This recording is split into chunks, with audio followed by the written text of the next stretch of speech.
L'idée, c'était vraiment d'écrire un livre pédagogique où on prend voilà, les gens, les novices par la main, on leur dit comment repenser leur liste de courses, comment cuisiner au quotidien sans se prendre la tête, comment découvrir aussi et appréhender les ingrédients typiques de la cuisine végétale, les épices, les algues, le tofu, les fécules, les différents types de farines, les protéines végétales, parce que parfois les gens se contentent de faire cuire à la vapeur des lentilles ou je ne sais quoi, c'est beaucoup plus sexy que ça, la cuisine végétale. Donc on vraiment donner toutes les billes pour que une célibataire ou une mère de famille ou un papa, parce qu'ils sont très nombreux les hommes véganes aussi, puissent se débrouiller avec sa petite famille et cuisiner pour tous les jours. Du petit déjeuner au dessert. Ça m'a donné envie en fait de cuisiner. C'est ça qui est dingue, c'est que j'ai adoré découvrir des produits, j'ai acheté des trucs que je connaissais pas avec des noms bizarres et j'adorais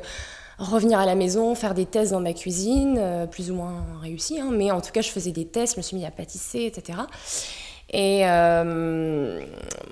pour moi, oui, ça a été un vrai changement et il ne faut pas hésiter à prendre des recettes, à tester des choses. Enfin, ça s'est fait comme ça. Mais à l'époque, c'était il y a à peine 5 ans, mais le paysage n'était vraiment pas celui d'aujourd'hui. C'était il n'y a pas longtemps, mais trouver un diététicien ou un bouquin de recettes il y a 5 ans, c'était pas aussi simple qu'aujourd'hui. On va à la Fnac, il y a plein de bouquins, on va sur des blogs, on va sur plein de choses. Il y a 5 ans, à Lille, le mot vegan était encore un peu méconnu quand même. Le premier truc, c'est de se rassurer soi, de voir ce qui est fait, de voir que d'autres l'ont fait. Ça rassure et ça peut donner envie de se dire moi aussi j'y vais.